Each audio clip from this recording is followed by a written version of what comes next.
क्या आप मंजूर पश्तीन से माफ़ी मांगेंगे?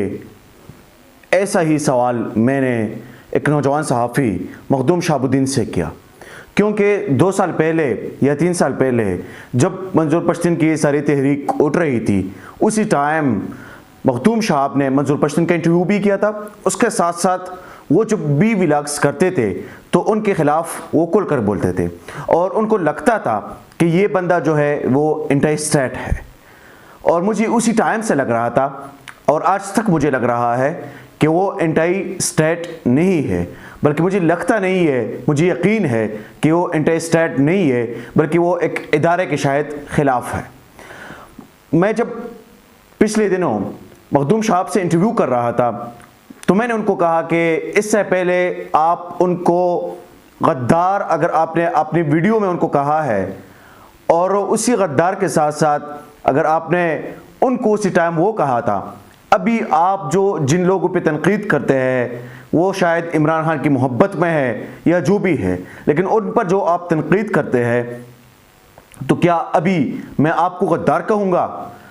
अगर मैं आपको गद्दार नहीं कह सकता तो फिर आपने जब मंजूर पश्तीन को गद्दार कहा था उस पर आप माफ़ी मांगेंगे?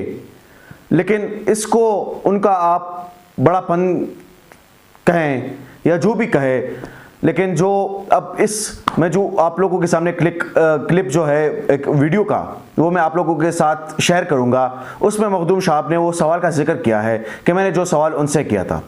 लेकिन इस वीडियो में जो मुझे अफसोस है जिस बंदे पे, वो इस जो मखदूम शहाबुद्दीन जहाँ पर इंटरव्यू दे रहा है, एक पॉडकास्ट है और उसी पॉडकास्ट में वो सारी बातें वहां पर शेयर कर रहा है। ये जो दहशतगर्दी है इसके पीछे वर्दी है। आज young journalist who is a supporter of मंजूर पश्तीन, वो आप मंजूर पश्तीन की फौज पे तनकीद पे उसे कितना बुरा कहते थे, आज आप एक ऐसे बंदे को सपोर्ट कर रहे हैं जो फौज के खिलाफ बोलता है। माफी मांगे मंजूर पश्तीन से। और मेरे उस इंटरव्यू का भी उन्होंने वहां पे जिक्र किया। ये इसका नाम है नईम सिकंदर। नईम सिकंदर व्लॉग्स करता है, पॉडकास्ट करता है और पॉडकास्ट में मुख्तलिफ तरह के लोगों को बुलाते हैं। उसमें जर्नलिस्ट भी होते हैं, उसमें वैसी भी सेलिब्रिटीज़ होती है, उसमें वैसे भी पॉलिटिशियंस होते हैं। इन सारे लोगों की वो वीडियोस बनाते हैं और पॉडकास्ट रिकॉर्ड करते हैं। अब मुझे अफसोस उस पर इसलिए हुआ कि उन्होंने कहा कि आप किसी के ख़िलाफ़ तो हो सकते हैं, लेकिन आप वो लोग जो सिपाही हैं और बॉर्डर्स पर अपने ड्यूटी सर अंजाम दे रहे हैं, आप उनको ये नहीं कह सकते। मुझे अफसोस इस बात पे है कि अगर आपने ये कहना था तो फिर कम से कम आप इस तरह ना कहते, क्योंकि आज तक आप साबित करें। इसमें मुझे मखदूम साहब ने कहा कि वो पीटीएम का सपोर्टर है। मुझे कोई भी तहरीक इंसाफ के जो हामी जितनी भी सहाफ़ी है उनको अगर मैं कहूँ कि ये तहरीक इंसाफ के सपोर्टर है तो मैं ये उनके साथ साथ ये भी कह सकता हूँ कि तहरीक इंसाफ का बयानिया इतना शायद स्ट्रॉन्ग नहीं है जितना ये लोग उसको पोर्ट्रे कर रहे हैं। लेकिन मैं अगर मुझे कोई बंदा कहे कि आप पीटीएम के सपोर्टर हैं, मैं पीटीएम के सपोर्टर हूँ या नहीं हूँ, लेकिन जो भी उनकी डिमांड्स है, जो भी डिमांड्स वो करते हैं वो जेन्युइन है, उसमें कोई शक ही नहीं है। क्योंकि वो जितनी भी चीज़ों की डिमांड्स कर रहे हैं तो वो जेन्युइन चीज़ें हैं। और उसके साथ साथ चाहे वो मिसिंग पर्सन्स हो, चाहे वो जिबरी तौर पर जितने भी लोगों को लापता किया गया है उनके हवाले से हो, चाहे वो लैंड माइंस के हवाले से हो, चाहे वो जितने भी लोगों को इंसाफ नहीं मिला, जिन लोगों के साथ जुल्म किया गया है उसके हवाले से हो, जितनी भी चीज़ों के हवाले से हो, उनकी डिमांड्स की एक फहरिस्त है।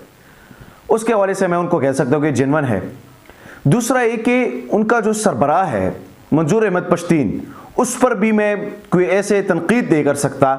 अगर कोई तनकीद की जगह आएंगी मैं करूँगा भी, लेकिन ऐसे मैं तनकीद उस पर इसलिए नहीं कर सकता कि उस बंदे में भी कोई फ्लॉस मुझे नज़र नहीं आ रही है कि हाँ इस बंदे ने यहाँ पर ये गलती की है। और उनकी पीटीएम से जुड़े हुए लोग, मुहसिन दावड़ था, उसमें और भी लोग थे, उन पर मैंने खुल की तनकीद की है। जब भी कोई इस तरह की बात आई है तो मैंने तनकीद भी की है। लेकिन यहाँ पर इन्होंने जिक्र किया, अब मंजूर पश्तीन ने कभी भी ये नहीं कहा कि जो बॉर्डर पे खड़ा हुआ सिपाही है तो उसको मैं दहशतगर्द कह रहा हूँ, या मैं ये नारा लगा रहा हूँ कि ये जो दहशतगर्दी है इसके पीछे वर्दी है। अब सबसे पहले तो ये क्लियर हो गया, क्योंकि उन्होंने कभी इस तरह नहीं कहा कि एक आम सिपाही जो बॉर्डर पे ड्यूटी दे रहा है उसको मैं कहूं कि ये दहशतगर्द है। अब मैंने उनसे माफ़ी का जो बात की थी, मैंने उनसे कि आप माफ़ी मांगेंगे, मैं सवाल किया था। मैंने ये नहीं कहा था उनको कि आप माफ़ी मांगे, मैंने सवाल किया था कि आप उस पर पछता रही हैं, क्योंकि आपने तो उनको भी गद्दार कहा था।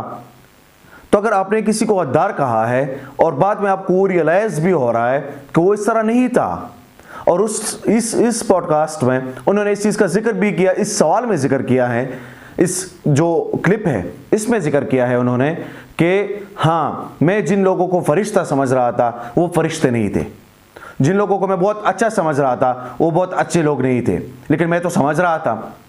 मेरा सवाल भी असल में ये था, और मैं इस पे उनको दाद भी दूंगा। उसकी वजह यह है कि वो कुछ ना कुछ तो कम से कम मान रहे हैं।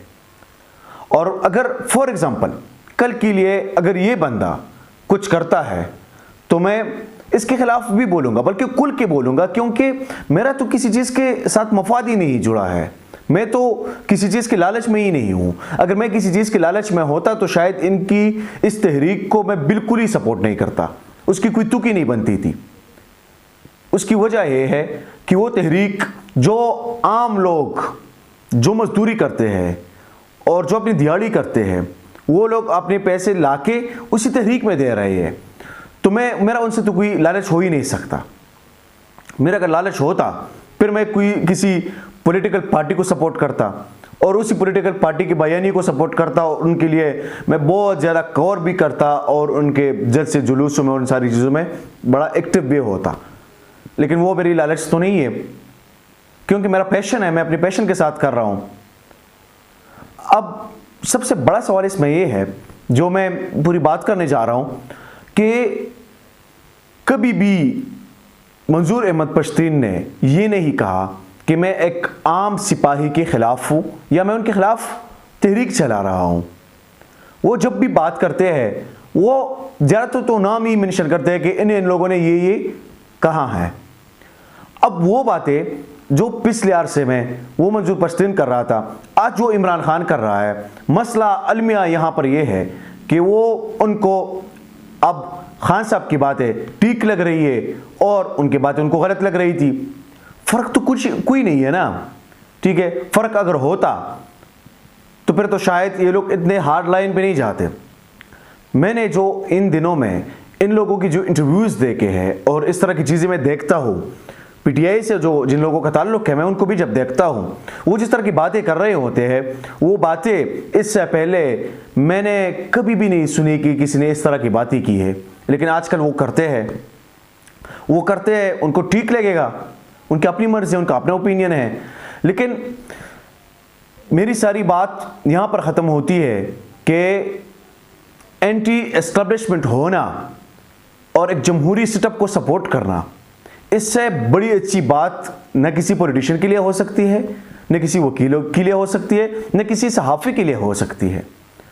अगर आप इस कैपिटलिस्ट सिस्टम में आप एक ऐसे चीज़ के ख़िलाफ़ है और आप कह रहे हैं कि चलो निज़ाम तो पूरा आप नहीं बदल सकते, आप ये कैपिटलिज़म और ये चीज़ें तो नहीं बदल सकते, लेकिन यहाँ पर कम से कम आप उस निज़ाम में जहाँ पर आप ज़िंदगी बसर कर रहे हैं उसमें कम से कम कोई तब्दीली तो ला सकते हैं ना। आप वहाँ पर सवाल तो उठा सकते हैं कि मेरे साथ माजी में ये चीज़ें हुई है, तो अब आगे क्या होगा, मुझे इंसाफ कौन देगा, मेरे घर जिन्होंने तबाह कर दिए हैं वो घर मेरे लिए कौन बनाएगा, मेरे कारोबारी जिन्होंने तबाह किए हैं वो कारोबार दोबारा कौन मेरे लिए बहाल करेगा, मेरे बच्चों को तालीम से जिन्होंने महरूम रखा है उनको तालीम कौन देगा, मेरे बच्चों को जिसने बंदूक पकड़वाया है उनसे हमें इंसाफ कब मिलेगा और ये हमें इंसाफ कौन देगा। इंशाल्लाह एक नए व्लॉग में दोबारा आप लोगों से मुलाकात होती है। बहुत शुक्रिया।